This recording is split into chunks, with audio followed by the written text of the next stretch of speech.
morning, good afternoon, good evening. Welcome to The Nest. It's July 15th, 2021. I'm Jim Chu in San Francisco, California, and we're streaming live with entrepreneurs and investors from around the world. Our goal here on The Nest is to connect entrepreneurs in frontier markets with angel investors worldwide. We stream live every month, and all episodes are recorded and available on our website, untapped-global.com.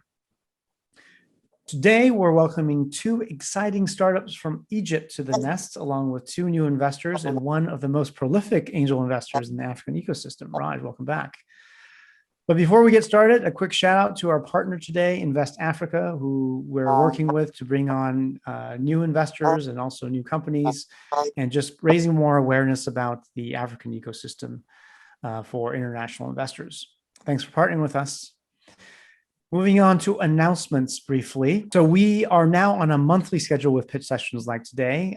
We hold these pitch sessions on the third Thursday of every month. And we also have a panel discussion about investing in entrepreneurship in frontier markets on the first Thursday of each month. So you'll get to hear from us twice.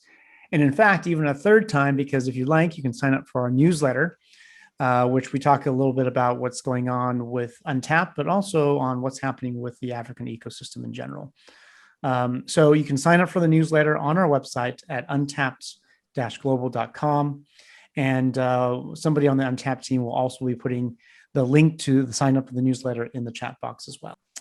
All right, now over to the angels.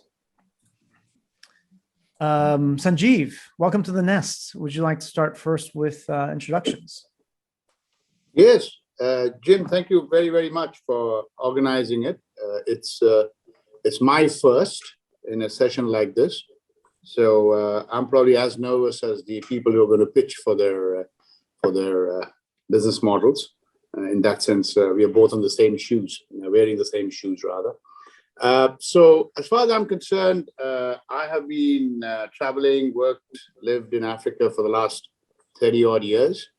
I've probably done transactions across 35 countries to be precise, across the African continent, across many sectors. Currently, I work with an African development institution called Africa Finance Corporation, which is a $9 billion institution which invests in large infrastructure and industrial projects across the continent. So I sit in their board and I'm in charge of their entire fundraising strategy. Personally, I, like Raj, I suppose, from time to time, I've invested my own money in interesting business models, most of which thankfully has paid me back handsomely. So I'm a great optimist when it comes to I'd love investing. to hear that. And the only thing I care to say to anybody who wants to invest in Africa is that it's no different to anywhere else. You got to be patient, you got to be engaged, and you got to bring in the right partners. And so often I see that those basic mistakes are made, where people come from outside the continent thinking that there is easy opportunities and one can be short-termistic about their thinking. And that needs to be avoided. Thank you, Jim. Thank you. So I have a couple of questions for you. So since you're part of the strategy making for the African Development Corporation, to what extent do you think institutions like the AFC can provide or work with the startup ecosystem, the tech startup ecosystem in Africa? So it's a tough question, Jim, for me to answer. I'll tell you why. Because Africa Finance Corporation was created with the principal objective of building bricks and mortar infrastructure. So we are really into ports, roads, logistics, power, mining projects, large industrial projects, etc.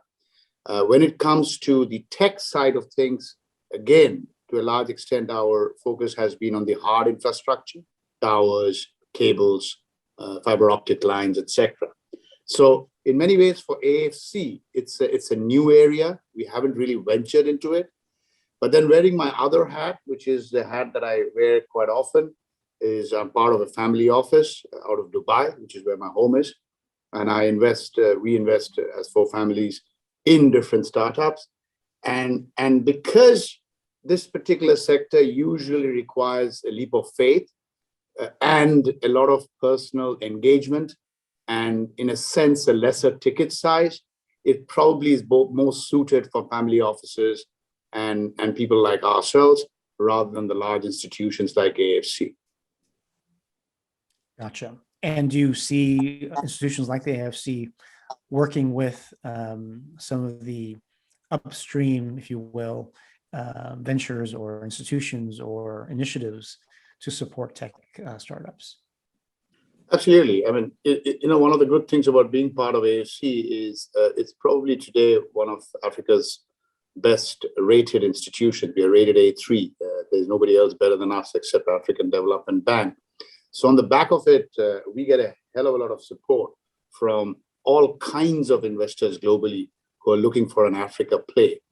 And I always say that opens up so many avenues for us to connect different kinds of investors to different kind of opportunities in Africa, tech being one, obviously.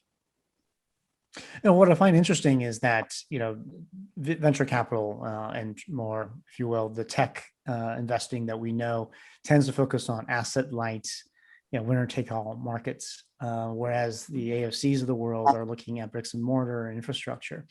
I'm always curious how we merge the two, because in Africa and in many frontier markets, it's really all about stuff, about infrastructure, about CapEx. And so I think that's always, there's that gap there that needs to be bridged somewhere. But I'll leave it at that. Thank you very much for joining us, Sanjeev. My pleasure. Over to you, Raj. Well, I have to always go after my dad, so that's okay. So my name is Raj Kulasingham. I wear a couple of hats. So my day job, I'm a lawyer at an international law firm called Dentons.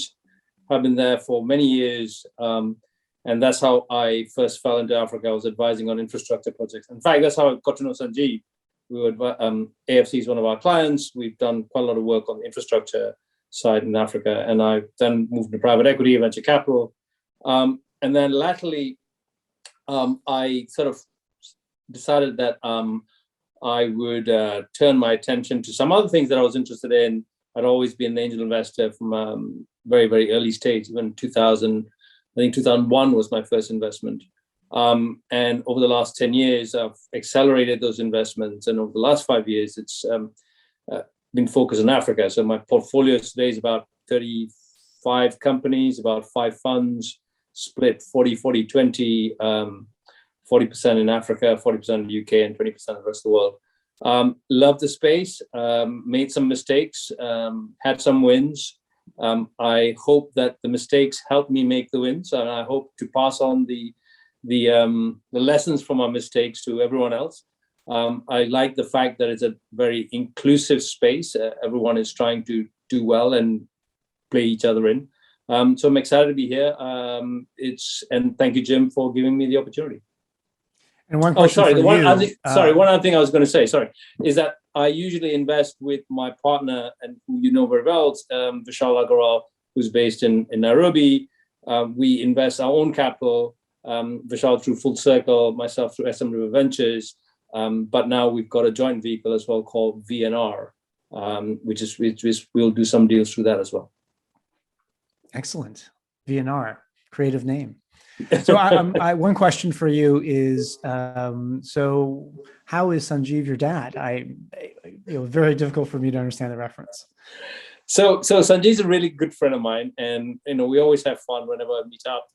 And one time, to my favorite little Japanese restaurant next to my office, down in the basement, old school, in London. Old school, Japanese ladies all running it, and I had like a regular table there, so they knew me very well. And whenever I had a client or a guest, I'd always take them there. It was called Ribbon on Holborn. And I walked in with Sanjeev, and he had a beard, and I was clean shaven. And the lady in charge comes to me and says, "Raj, you brought your father. You brought your father." And so that kind of stuck. So now Sanjeev's known as my dad. Everyone knows him now as my dad. Even his kids know. Jim, that's not the entire story. He bribed. Okay, what have I missed out? I knew there was more. He bribed this particular lady. And I was told that that's what he does with everybody. So he's got a lot of Gotcha. Well, it's good to see a father and son team investing together on the Nest. So welcome and thanks. Welcome back. And Raj has been on the Nest on many occasions in the past. Thank you. And over to you, Omer, for first time on the Nest. Really glad you could join us. Yeah, thanks for having me, Jim. And apologies, the webcam is stubbornly resisting all efforts to make it work. That's okay. I can vouch for you that Omer is a very good-looking guy, but that's beside the point. Be careful. Sanjeev will adopt you as well, okay? I just like looking at this picture because it's from years ago, and I'm like, oh, that's what I used to look like. Hi, everyone. Omer Imtiazuddin. I'm the managing director for Finca Ventures, which is a early-stage impact investing fund. We've shifted from a pure generalist profile to now focusing on 3 different sector areas, and those are global health, agriculture, and fintech. And then we're also part of Finca International, which is one of the oldest microfinance networks in the world. We own 20 MFIs globally with about $800 million in assets over those 20 MFIs. And then prior to Finca Ventures, I've spent over 20 years in both commercial finance and impact investing. Started my career in investment banking and venture capital in New York before making the shift to the impact investing side. Among other things, I used to run the global health portfolio at Acumen, served as a senior advisor and chaired the investment committee at Grand Challenges Canada. And then just prior to this was leading innovative finance for the Global Health Bureau at USAID. In terms of Finca Ventures, we are quite early stage at this point, although building up to be much larger. Our sort of general investments run from 100,000 to 500,000, with probably 250 being the sweet spot. And then, as I mentioned, on the health side, we are looking fairly globally, and the same goes for fintech.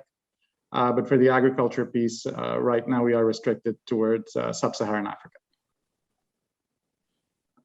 Gotcha. And so from a Finca perspective, then, are you looking to, you've narrowed it from a generalist outlook to a very specific one, but in the healthcare space, for example, have you made a number of investments in healthcare so far? We have made 2 investments at this point, but we'll be looking to grow that fairly rapidly.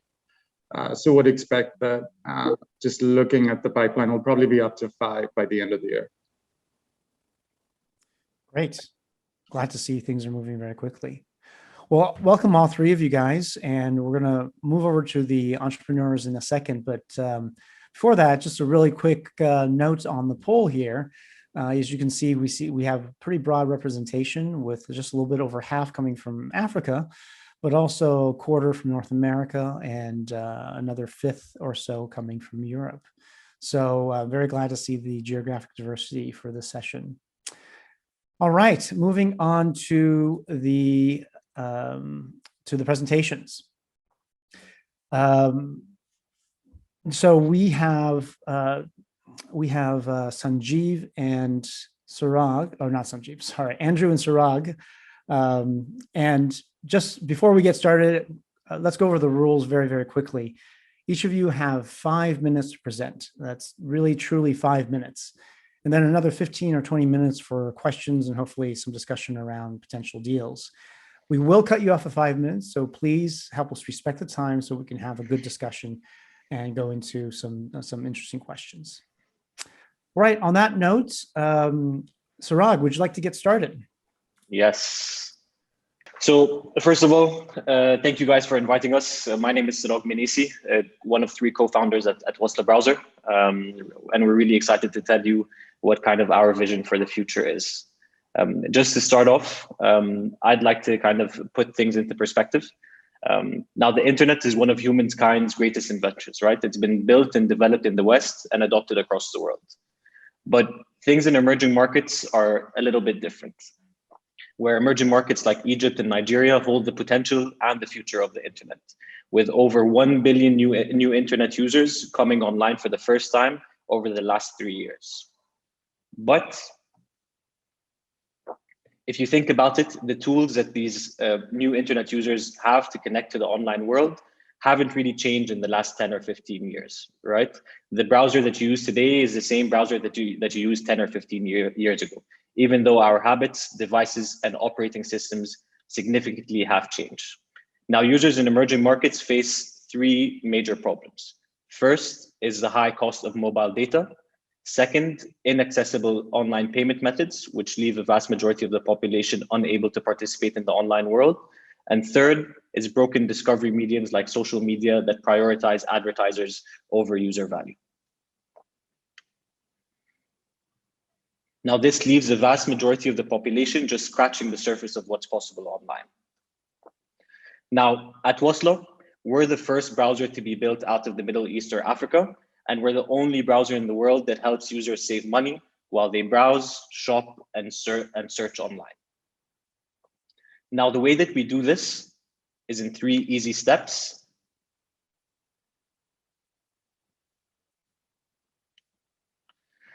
First, we need to solve one of the region's largest pain points, which is the high cost of mobile data. By using Wasla, users can save up to 30% from their data costs, helping them stay online longer and start participating in the digital economy. Second is we help users save money when they're shopping online. We aggregate offers, promotions, cashbacks, and discounts from more than 400 online merchants, and we automatically apply them at checkout, very similar to Honey, if you guys are familiar with it. Third is a native payment method integrated within Wasla browser. This allows users to make online payments easily using localized and offline payment networks. For example, users can go to their nearest kiosk, top up their Wasla wallet, and start making payments online in a really, really simple way. Now, we started the company 3 years ago. Today, we have more than 1.5 million users on the platform, majority of which we've acquired completely organically and through word of mouth. We've secured over $1.5 million in funding. We've done over 150 million Google searches through our platform, and we've helped users save more than 100 million megabytes worth of data through Wasla. Moving forward, our focus is to roll this product out across the continent, and we're actually launching in Nigeria next month through a strategic partnership with the largest telecom operator on the continent, which should see us reach more than 5 million users over the next 12 months. To tell you a little bit more about the team, I'm one of 3 co-founders. We've actually been friends for the past 15 years. We went to the same elementary school, middle school, and high school. So we've known each other for a very long time. The 3 of us studied abroad. I graduated from Boston. Later, I moved to Dubai, where I started off my career at Groupon, the e-commerce website, later joining Deloitte as a management consultant, and eventually Rocket Internet as an entrepreneur in residence. Mahmoud, my co-founder and CEO, took a very different career path. After graduating from Paris, he directly went into investment banking. He worked at the largest investment bank in Egypt, working on some of the largest IPOs and M&As in the region. Taimur, he's our builder. So after graduating from San Diego, he went directly into the tech and startup ecosystem, working across Task Spotting, Reserve Out, and Rocket Internet as well, where we were both entrepreneurs in residence, and we launched and scaled a food delivery platform. Today, our team is more than 35 people, 20 people on our engineering team. And I think we've been very, very lucky to be able to attract some of the best talent in the market. And we look forward to rolling this out across the rest of the continent as well. Great. Well, right on time. Thank you very much for the great presentation. Over to the angels for comments and questions. Dad, peak before beauty. Dad.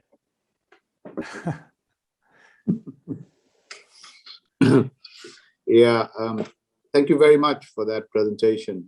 Very, very sharp and obviously clear and highly articulate. You must understand that my knowledge of tech is dangerous, like most people, I suppose, who come from the generation I do. The question I have for you is, can you please help me to understand Sure. What is it that you are doing that allows you to have this data saving? Is it less Sure. usage of data? I mean, just explain to me as a layman.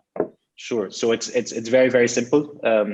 It's not, we don't use data compression or anything like that. It's essentially a revenue share between us and the user. So any advertising revenue, or we have several revenue streams, but essentially we give 70% of any revenue that we generate as a company back to the user, but we've gamified it. So he receives this in essentially in points. And the points that he accumulates, he can then redeem for additional data bundles and airtime.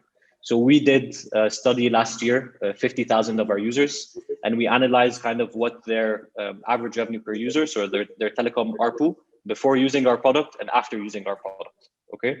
And what we found is that after using our product, we were able to stretch ARPU by up to 30%. And the way that we do that is essentially we're funneling advertising revenue into the telecom industry.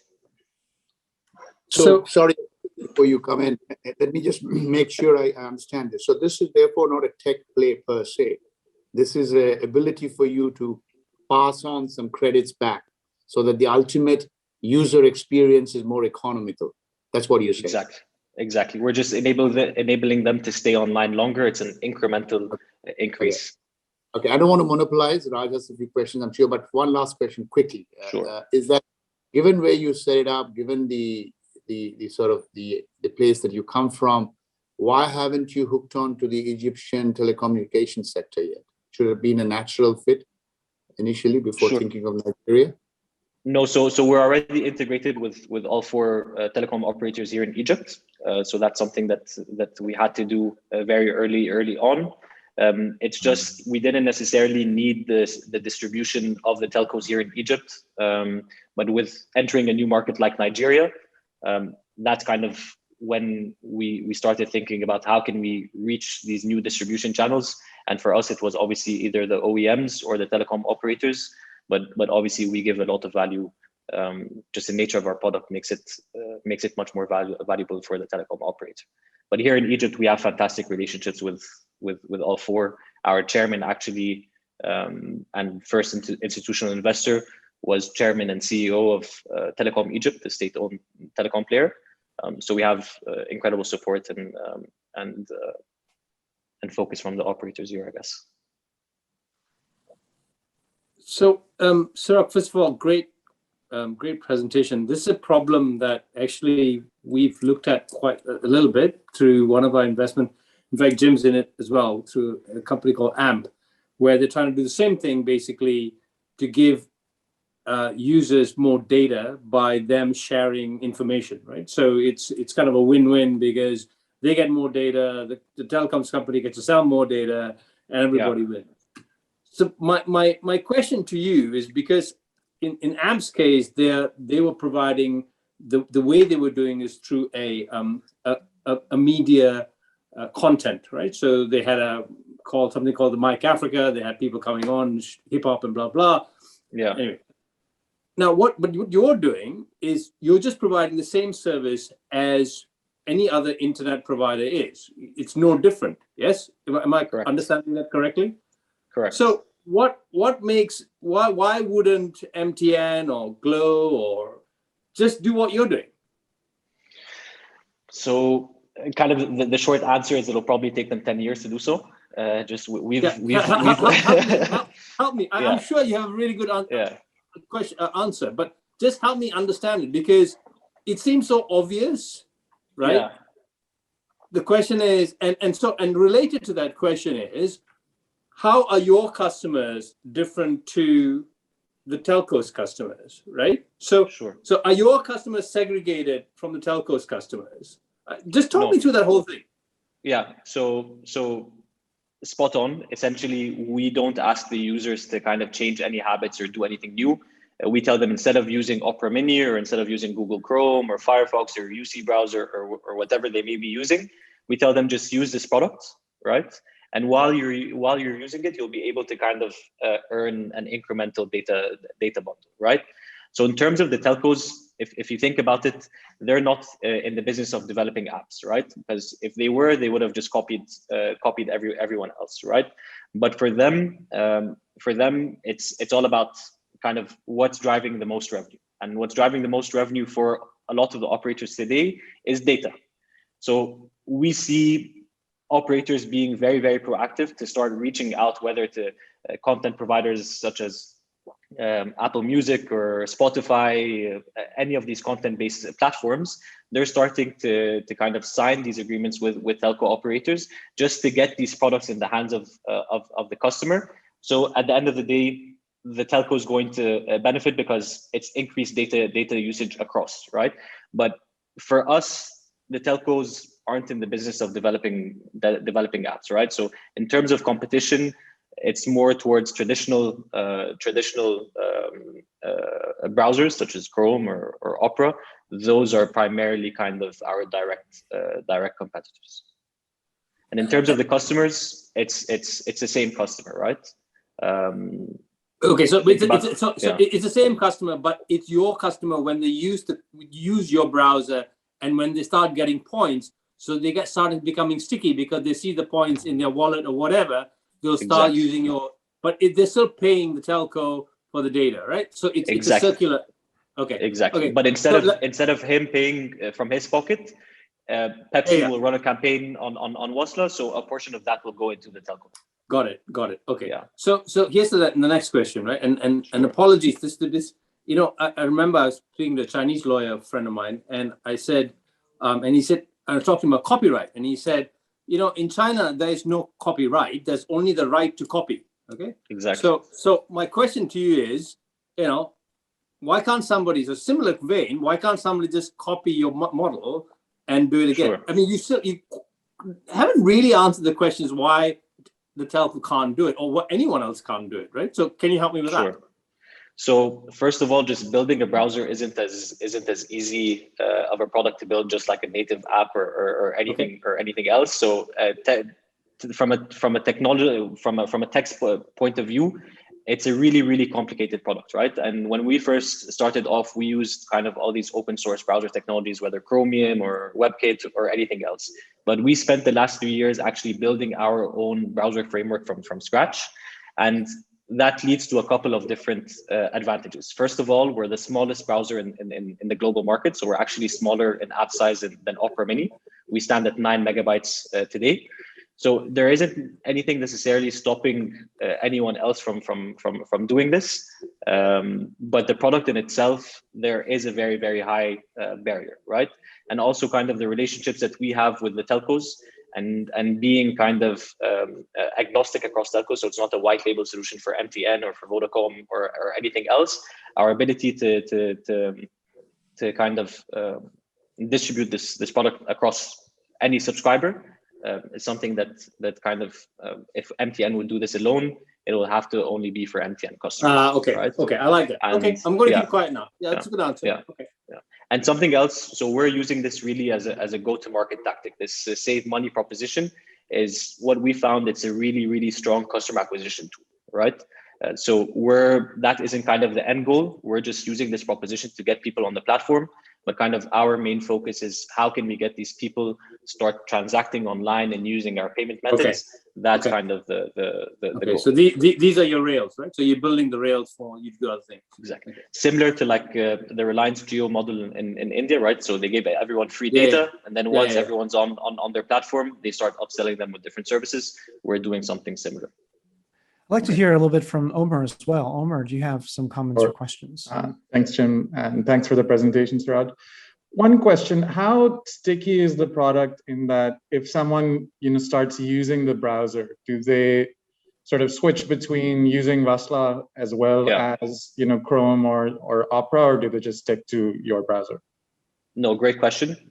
So first of all, something that we found just by talking to our users is that there's very little affinity for particular browsers in emerging markets. And that's for a very, very simple reason. If you think about it, everyone on today's call, our first online experience, we were probably sat behind a desktop, and the only way that we could access the internet was through a browser. But for a lot of people in emerging markets, their first online experience is very different, right? These guys were mobile first, if not mobile only. And second of all, these guys were social media first, completely bypassing the browser. So if you ask kind of the average person in the street if they know what Google Chrome is, 9 times out of 10 they'll have no idea. They'll use what comes pre-installed, and it's in most cases it's not Chrome, it's not Opera Mini, right? It's UC browser, Phoenix browser, Xiaomi's browser, Samsung Internet, and something like that. So for us, we found that it's actually very, very easy to convince a user to actually download us and kind of use us as their primary browser. But more recently, over the last 6 months, we've shifted away from content use cases and more towards commerce use cases. So we really want to focus on people that want to buy stuff online. And recently, we've seen users use us in tandem with other browsers. But what really differentiates it is kind of where the journey starts from, right? So if you get a link on WhatsApp and you open it, I don't really care if he opens that link through Wasla, right? Because it's just a means to an end. But when that user comes to think of something to buy online, I want to make sure that he thinks of Wasla first. Okay. So there's a related question from Hani. Sorry, Umar, just really quickly about user acquisition costs, because I'm curious about, related to that question. Great question. Yeah. How are you going to get distribution, broad distribution, which is what you need to survive? And Sure. Sorry, I'll go back to you, Umar. Sure. So currently our customer acquisition stands at 5 cents. We've spent less than 5% of what we've raised so far towards marketing. So we're super efficient.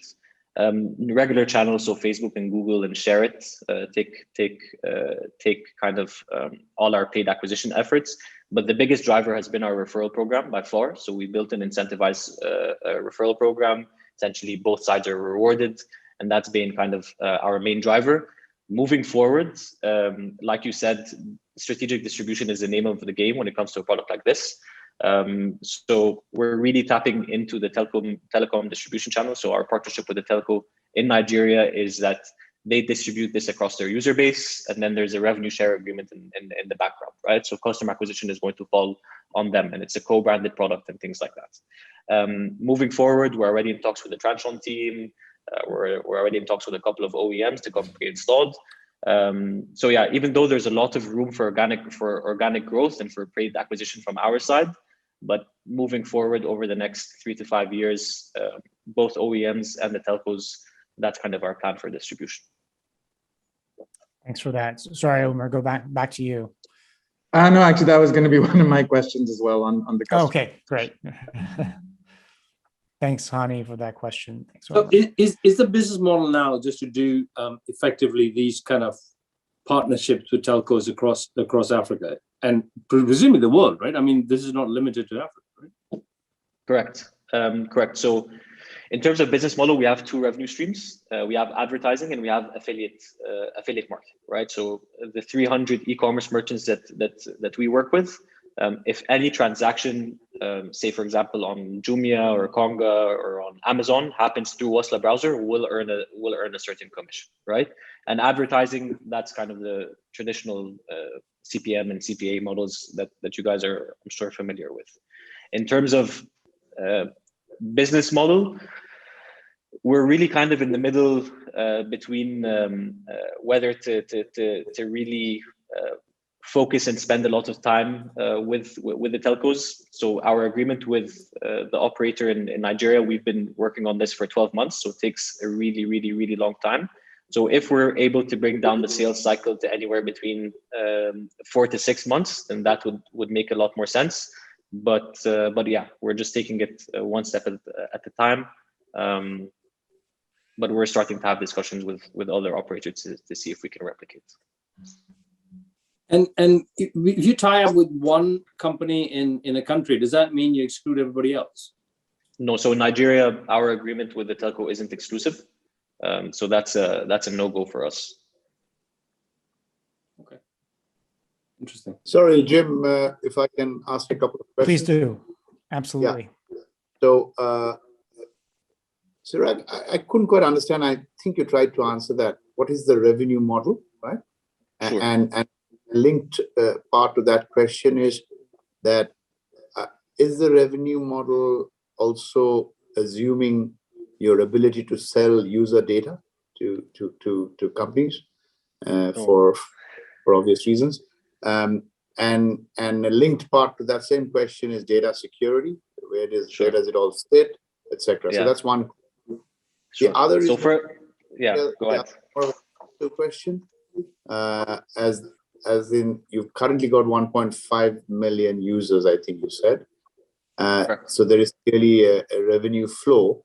So what's your net cash flow or burn rate right now? Sure. So one at a time. In terms of revenue streams, like I said, if a brand like Pepsi wants to put ads on Wasla, we charge them kind of the normal advertising fees, which is on an impression basis. That accounted for around 80 to 90% of our revenue before over kind of the first half of 2020. 2020, obviously, advertising took a big hit, but at the same time, we saw incredible growth towards e-commerce, right? So a lot of people through our browser were visiting these e-commerce platforms. So we started going out to these e-commerce platforms. We're like, hey guys, we have this user base. I know what they're searching for. I know what they're interested in. There's obviously a lot of traffic. So if I drive traffic to you, then I want a small commission, right? So we make anywhere between 5 to 15% per transaction, depending on the merchant and depending on the category.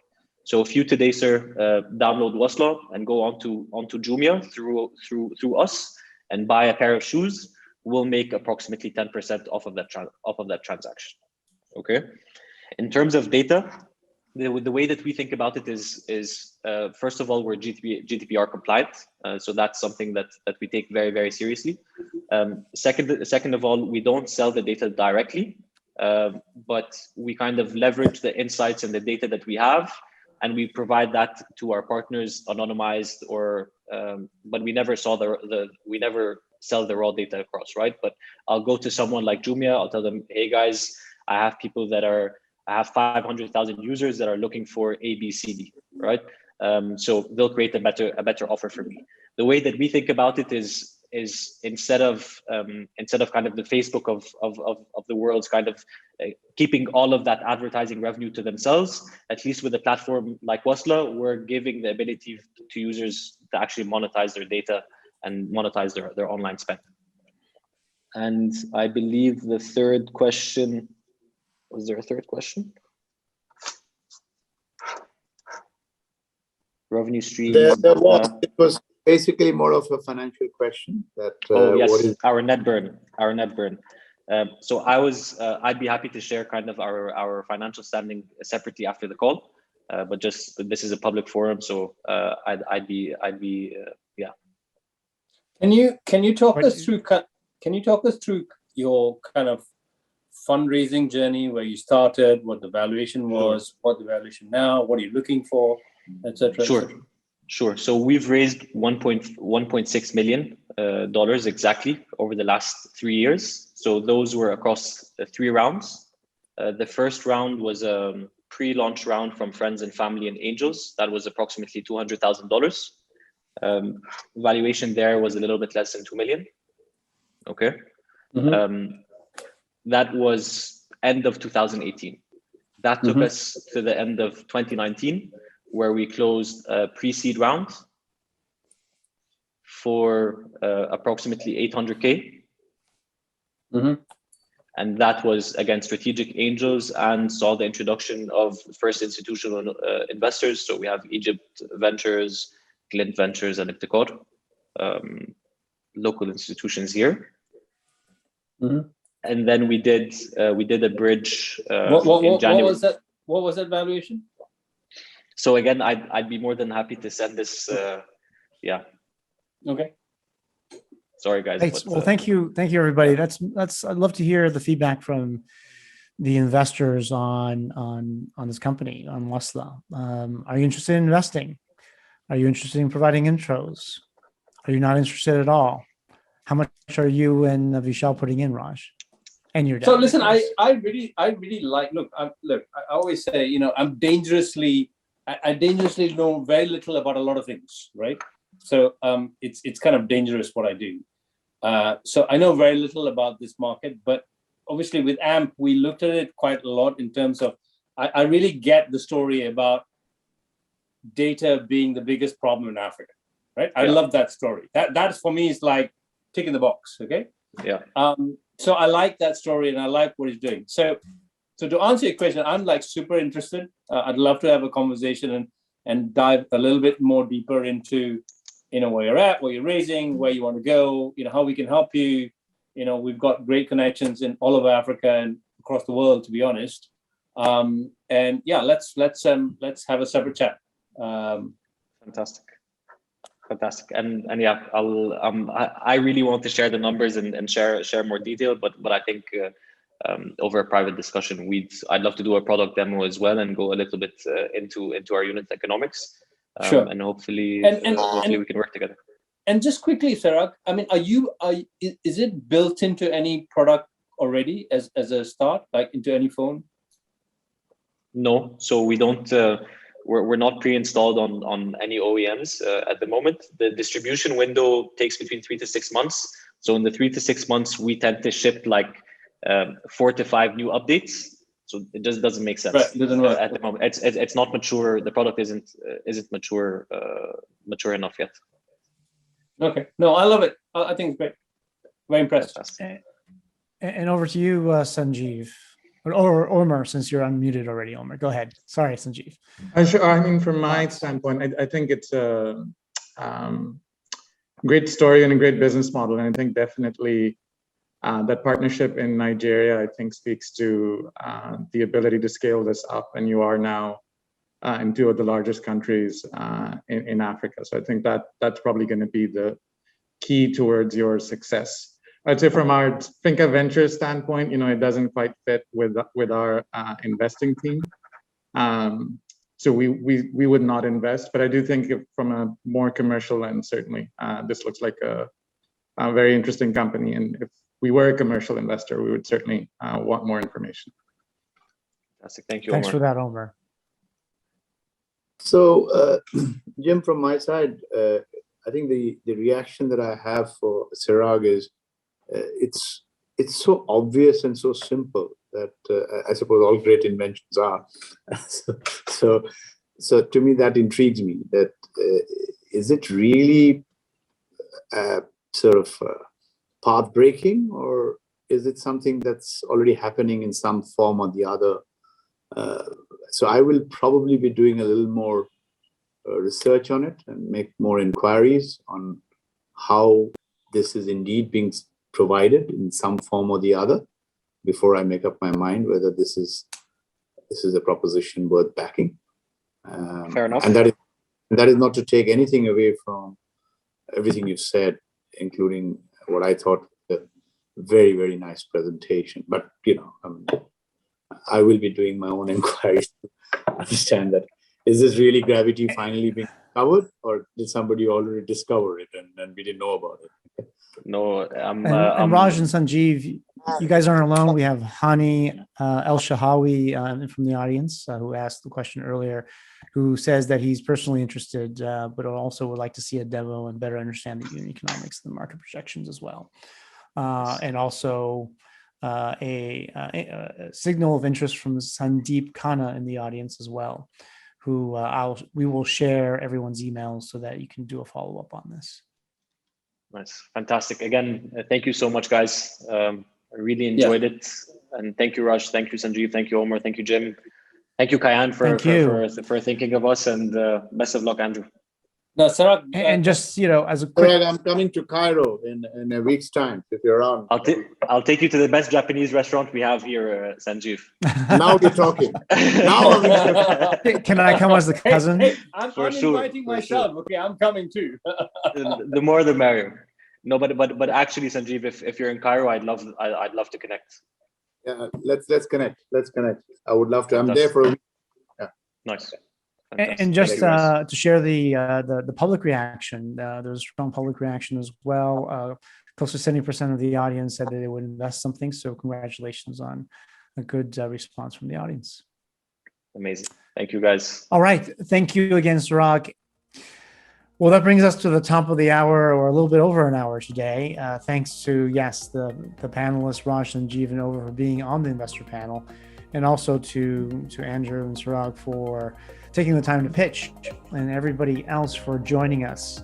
Just to note, we host virtual, in-person, and in-country events throughout the world, North America, Europe, Middle East, and of course, Africa. And our next online event will be 2 weeks from now on August 5th, where we will be hosting a clubhouse discussion about a topic relevant to investing in entrepreneurship in Africa. And then the next pitch session will be on August 19th, the third Thursday. You can find out more about all of this and sign up for our newsletter at untapped-global.com, or just follow us on LinkedIn and Twitter at Untapped Global. With that, thank you everybody for their time, and we'll see you next time.